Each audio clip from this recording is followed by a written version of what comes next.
Kalki 2898 AD. First of all, many thanks to Nagashwin sir আমাদের সামনে এত সুন্দর একটা প্রজেক্ট প্রেজেন্ট করার জন্য আর এত সুন্দর একটা সিনেম্যাটিক মাস্টারপিস ক্রিয়েট করার জন্য। তো চলো স্পয়লারকে সাইডে রেখে এটা বলি যে মুভি আসলে কতটা ইম্প্যাক্টফুল ছিল। তো মুভির মেন প্লট বা স্টোরি আমরা সবাই জানি ফিউচারে একটা ডিস্টোপিয়ান সোসাইটি বা ডিস্টোপিয়ান সিচুয়েশনকে বেস করে করা, যেখানে মেনলি তিনটে ডিফারেন্ট প্লেসকে ইন্ট্রোডিউস করা হয়েছে।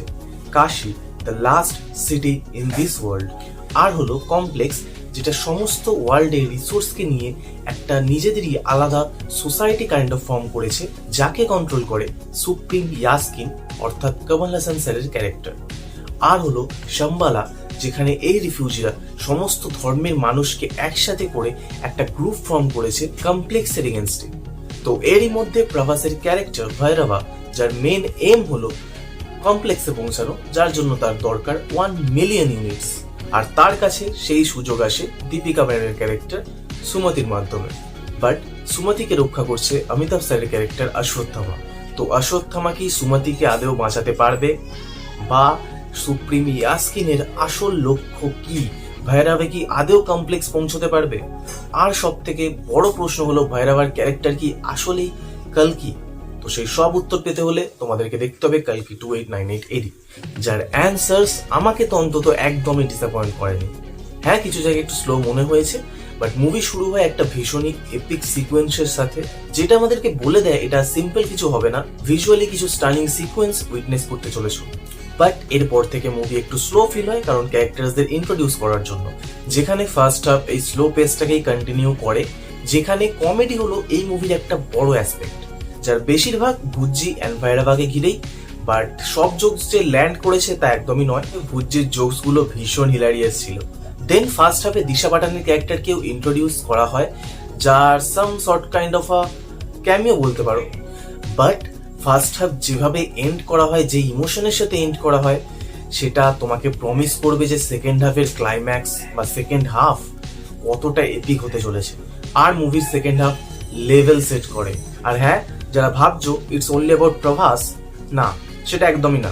ট্রেলারে আমরা শুধু একটা গ্লিমস পেয়েছিলাম অমিতাভ স্যারের ক্যারেক্টার অশ্বত্থামার, বাট মুভিতে ওনার যে মুভমেন্টস গুলো দেওয়া হয়েছে, ওনার যে সিনস গুলো আছে, ইমোশন সিনস থেকে fight scenes, undoubtedly epic.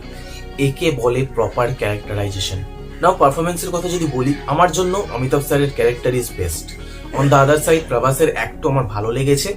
First হাফে একটা লাইট হার্টেড কমেডি থেকে শুরু করে সেকেন্ড হাফ পর্যন্ত আস্তে আস্তে একটা সিরিয়াস ক্যারেক্টার ট্রান্সফরমেশন প্রভাস ভৈরবার ক্যারেক্টারকে দারুণভাবে পোর্ট্রে করেছে।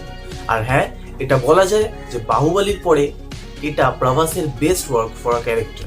And Deepika as always good, প্রতিটা ইমোশন উনি পারফেক্টলি ডেলিভার করেছে।